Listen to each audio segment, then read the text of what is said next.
If you look at the famous King's Chamber, its walls and its roof are, the ceiling of the King's Chamber are all made with gigantic granite blocks. It is very hard for archaeologists to explain how that was done using purely leverage and mechanical advantage. 4,000 years? And one question still unanswered. How did ancient Egyptians cut granite, one of the hardest stones on Earth, faster than our best technology can today? The strongest metal tools the Egyptians had were copper. And copper is quite soft, so it's mind-boggling to think that that is what they used to penetrate granite. The only material really strong enough to penetrate granite, well, that's diamond. Graham Hancock went looking for that answer through quarries, tombs, and chambers that mainstream archaeology would rather keep closed. What he found changes the entire story. In 1995, Graham Hancock descended into the tunnels beneath Saqqara. Aerospace engineer Christopher Dunn was beside him, a man who had spent decades manufacturing precision components for jet engines. Both of them ran instruments along the walls of the granite boxes sitting in those tunnels. What those instruments showed them started a conversation that hasn't stopped since, because the numbers coming off those walls told a story that the official explanation couldn't keep up with. The Petrie Museum at University College London holds a small cylindrical piece of granite called Core 7. A drill core, the solid plug of stone left behind when you bore a hole into rock. Most visitors walk straight past it, plain shelf and lighting. Just a quiet little object that happens to hold one of the most important pieces of physical evidence in this entire story. Running along its surface are spiral grooves, clean, uniform, at identical depth and identical spacing from the very top to the very bottom of the core. William Flinders. Petrie measured those grooves back in the 1880s and calculated the feed rate, meaning how far the ancient drill was advancing into solid granite with every single revolution of the tool. His answer was 1/10 of an inch per revolution. Here is where it gets genuinely staggering. A modern diamond-tipped industrial drills, the best cutting technology available on Earth today, advance at roughly 2/10,000ths of an inch per revolution on granite. Researchers who ran the full side-by-side comparison found the ancient tool was cutting between 180 and 500 times faster than our current best equipment. That number is worth sitting with for a moment, and Core 7 is only part of the picture. About 30 minutes south of Giza sits a site called Abusir, largely overlooked by tourists. Inside the granite blocks there, ancient drilling holes survive in extraordinary condition, so well preserved that you can actually see the exact thickness of the ancient drill bit in cross-section.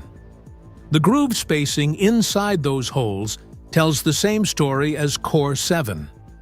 Updated comparisons against modern high-speed diamond equipment found the ancient drilling was still 14 times more efficient than anything we produce today.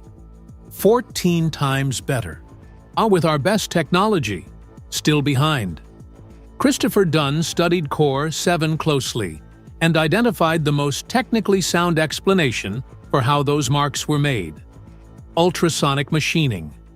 A process where the cutting tool vibrates at extremely high frequency. And here is why that fits granite so specifically. Granite is packed with quartz crystals. Quartz is piezoelectric, meaning it physically responds to vibration. An ultrasonic tool working on granite finds a willing partner in the stone itself. The quartz crystals vibrate in sympathy with the tool. The material breaks down from within. That explains the feed rate. That explains the surface finish. Ultrasonic machining exists today. We built it in the 20th century. The signature it leaves on stone is identical to what Petrie documented in 1883. The proof was always there, just waiting for the right person to finally measure it. Core 7 answers the drilling question. But drilling is only one part of what ancient Egyptians did with granite. And when you look at the full picture of what survives in museums around the world, the drilling suddenly seems like the easy problem. There are over 40,000 stone vessels from ancient Egypt sitting in museum collections worldwide. Most date back more than 5,000 years, pre-dynastic, meaning before the pharaohs. And before the pyramids, before any of what we call Egyptian civilization officially began. These aren't decorative pieces carved from soft limestone. They're granite, basalt, diorite, quartz, some of the hardest stone on the planet. Their walls are sometimes just a few millimeters thick, yet perfectly uniform all the way around. Their interiors are polished to a smoothness that rivals modern optical glass, and they're hollowed out through openings barely wider than a human fist. That last detail is the one that stops engineers cold, because it means no rigid tool could have reached inside to do the finishing work. The neck opening is too narrow, yet the interior is flawless, perfectly symmetrical, polished to a standard that recent structured light scanning measured at less than 15 microns deviation across objects over 5 millennia old. Modern CNC industrial pottery, made with computer-controlled equipment, averages 10 times less precise than that. Some of these vessels also have handles, protruding from the sides, which rules out a lathe entirely. A lathe spins and can't accommodate a handle sticking out. So, the vessel wasn't spun. The interior wasn't reached through the neck. And yet, here it is, smooth and perfect, sitting in a glass case in a museum that barely mentions how it was made. See, one researcher gave 2 full years of her professional life to replicating a single small diorite vase using only the tools ancient Egyptians supposedly had. After 2 years, she said matching the original quality was essentially impossible. 2 years, 1 vase, impossible. Whatever made them had both the reason and the means. Here is a question mainstream Egyptology has never answered cleanly. If ancient Egyptians were developing their skills gradually, starting simple and getting better over centuries, why does the archaeological record show the opposite?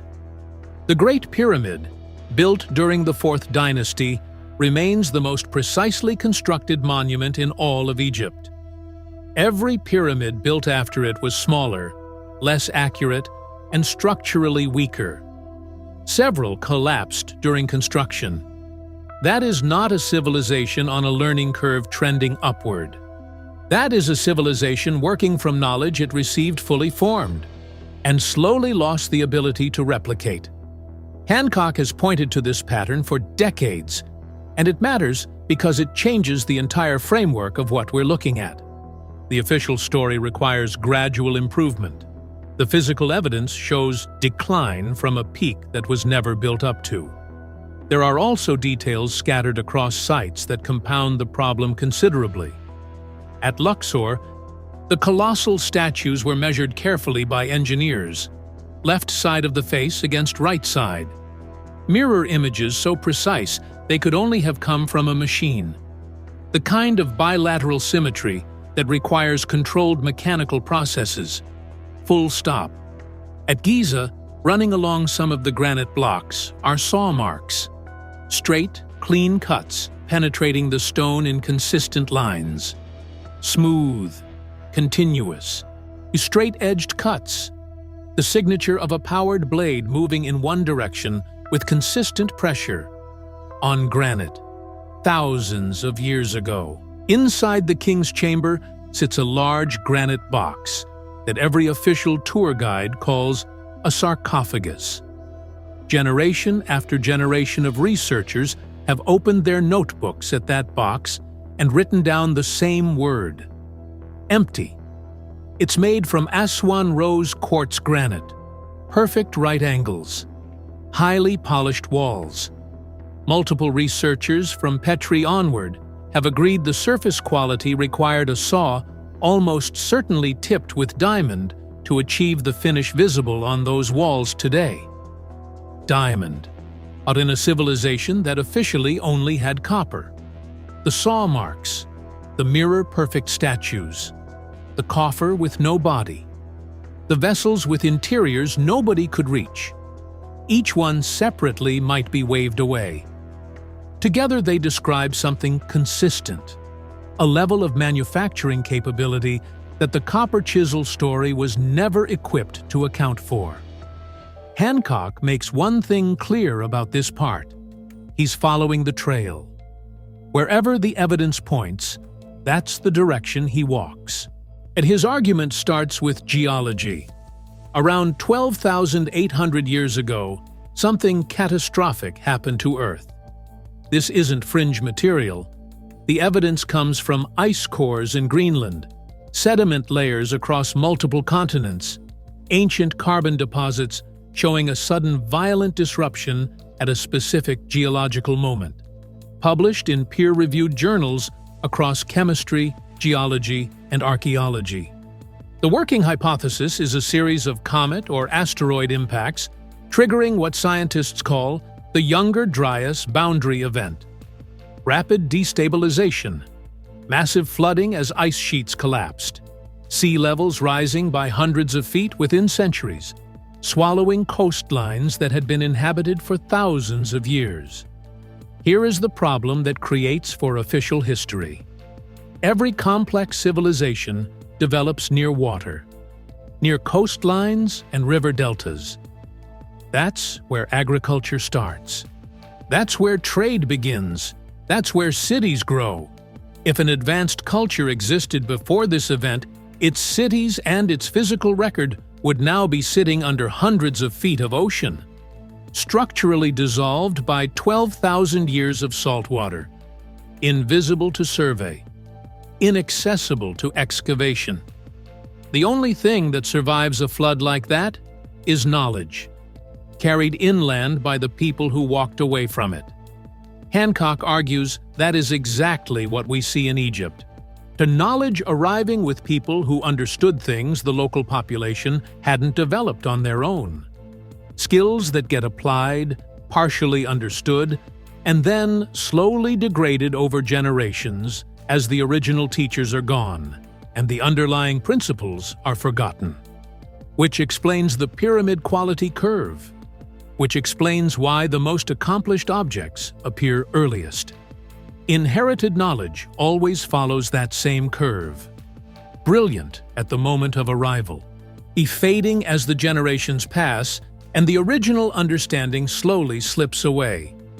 As for the specific technology, researchers have offered serious candidates beyond ultrasonic machining. Archaeoacoustics is a growing field studying the acoustic properties designed into ancient structures. Stonehenge, Göbekli Tepe, and several Egyptian sites show acoustic characteristics that researchers believe were intentional.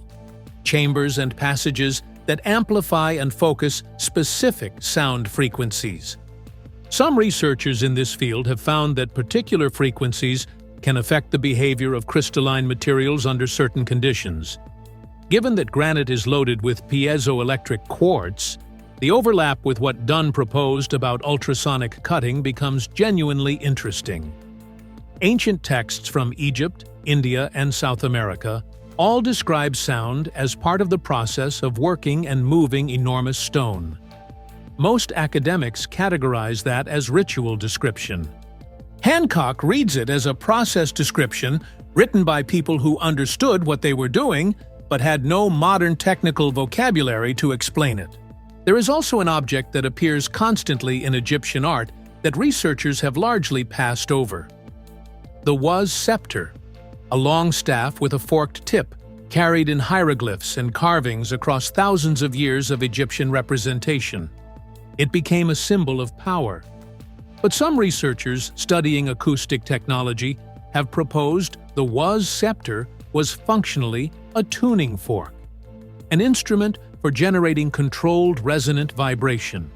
And there's even a documented account from 1997 describing objects in the storage of the Egyptian Museum, ranging from 8 inches to nearly 9 feet long, with wire stretched between the prongs, producing prolonged vibration when tensioned.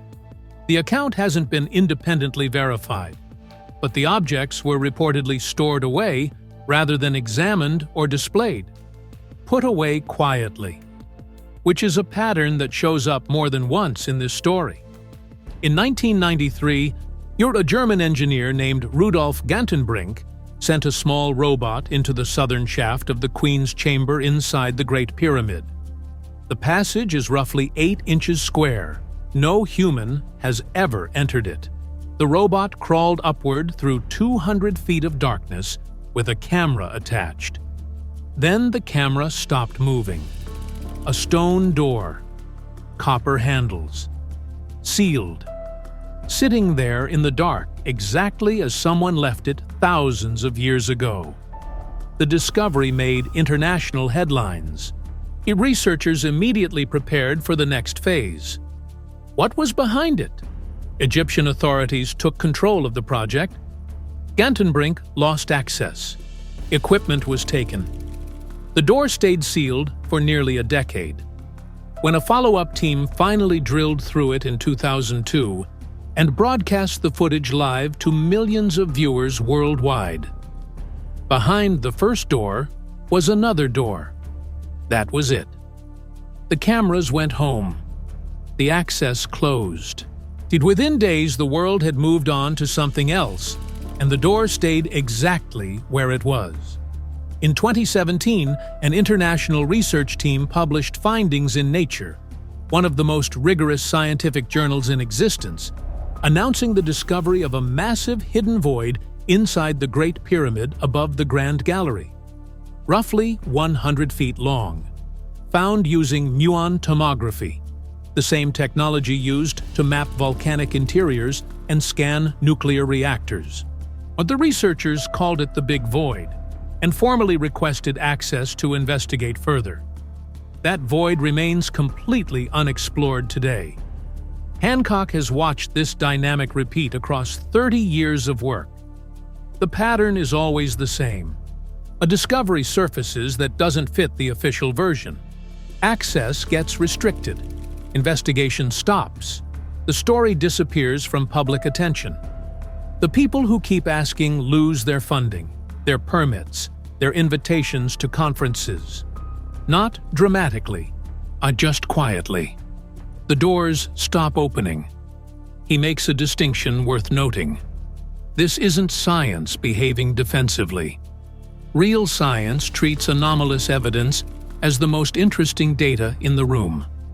What Hancock keeps running into is something different. The protection of institutional positions built on a version of history that the physical evidence increasingly struggles to support. With the Big Void above the Grand Gallery is still sitting unexplored inside one of the most studied structures in human history. Graham Hancock has spent 30 years saying the same thing. The proof is already there. It has been there the whole time, carved permanently into stone that has survived thousands of years and will survive whatever explanation gets offered next. All it has ever required is someone willing to measure it, sit with what the numbers actually say, and ask the question out loud. How did they cut this granite? The stone already answered. We just have to be willing to listen.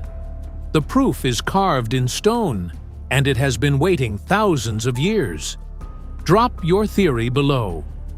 Like, share, subscribe, and keep asking questions.